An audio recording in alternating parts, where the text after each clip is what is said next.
ಇಲ್ಲ, ಅಧಿವೇಶನದಲ್ಲಿ ಎಲ್ಲ ಚರ್ಚೆನೂ ಆಗಬೇಕು. ಈಗ ನೀವು ಹೇಳಿದಲ್ಲ, ಇದು ಕೂಡ ಇವೆಲ್ಲದೂ ಕೂಡ ಚರ್ಚೆ ಆಗ್ತಕ್ಕಂಥದ್ದು ವಿಚಾರ ಆಗ್ತವೆ.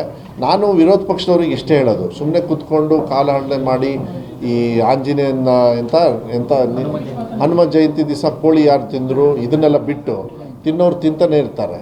ಆಂಜನೇಯನ ಪೂಜೆ ಮಾಡೋರು ನಾವು ಮಾಡ್ತೀವಿ, ಅವರು ಮಾಡ್ತಾರೆ, ಎಲ್ಲರೂ ಮಾಡ್ತಾರೆ, ಎಲ್ಲದೂ ನಡೀತಾ ಇರ್ತದೆ. ಆದರೆ ಜನರ ಹಿತವನ್ನು ಕಾಪಾಡ್ತಕ್ಕಂಥ ಕೆಲಸ ನಿಮ್ಮನ್ನು ವಿರೋಧ ಪಕ್ಷದಲ್ಲಿ ಕೂರಿಸಿದಾರಲ್ಲ, ಆ ಕೆಲಸ ಮಾಡಿ. ಆಮೇಲೆ ಪ್ರಶ್ನೆ ಕೇಳಬೇಕಾದ್ರೆ ಫಸ್ಟ್ ಹುಷಾರಾಗಿ ಕೇಳ್ಕೊಳ್ಳಿ. ಟ್ವೀಟ್ ಮಾಡಬೇಕಾದ್ರೆ ಹುಷಾರಾಗಿ ಮಾಡಿ, ಯಾಕೆಂದ್ರೆ ಅದು ತಿರುಗುಬಾಣ ಆಗಬಾರ್ದು. ಪಾಪ ಯಡಿಯೂರಪ್ಪರನ್ನ ಭಾಳ ಸಿಕ್ಸ್ಬಿಟ್ರು, ಅಶೋಕ್ ಅವ್ರು ಭಾಳ ಮನಸ್ಸಿಗೆ ಬೇಜಾರಾಗಿದೆ. ಯಡಿಯೂರಪ್ಪರು ಸುಮ್ಮನೆ ಇದ್ರಪ್ಪ, ಅವರು ವಿಜೇಂದ್ರಂದು ಅಧ್ಯಕ್ಷ ಸ್ಥಾನಕ್ಕೆ ಪಾಪ ಡೆಲ್ಲಿಗೆ ಹೋಗ್ತಾ ಇದ್ದಾರೆ.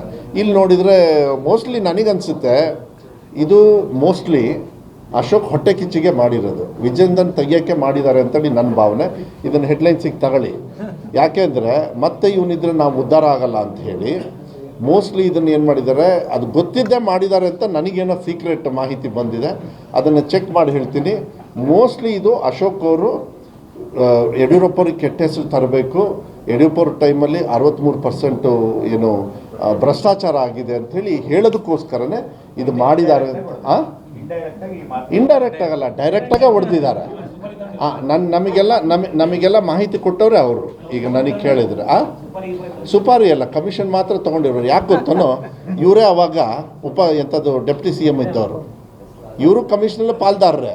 ಬಟ್ ಮೋಸ್ಟ್ಲಿ ಪಾಲ್ ಇವ್ರಿಗೆ ಕಮ್ಮಿ ಬಂದಿದ್ದಕ್ಕೆ ಸಿಟ್ಟು ಬಂದು ಹಿಂಗೆ ಮಾಡಿರಬೇಕು. ಮೋಸ್ಟ್ಲಿ ವಿಜೇಂದ್ರನ ಇಳಿಸೋದಕ್ಕೆ ಫಸ್ಟ್ ಕಾರಣ ಆಗೋದ್ರೆ ನನಗೆ ಗೊತ್ತಿರೋ ಪ್ರಕಾರ ಅಶೋಕೆ.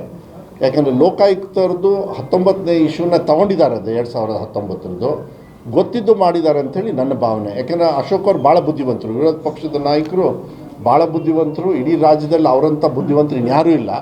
ಸೊ ಆ ಬುದ್ಧಿವಂತರು ಪಾಪ ಯಡಿಯೂರಪ್ಪರಿಗೆ ಒಂಥರ ಭಾಳ ಜಿಗಿಂಸೆ. ಅದು BJPನ ಮರ್ಯಾದೆ ತೆಗೆದಿರೋದು ಮನಸ್ಸಿಗೆ ಭಾಳ ಬೇಜಾರಾಗಿದೆ.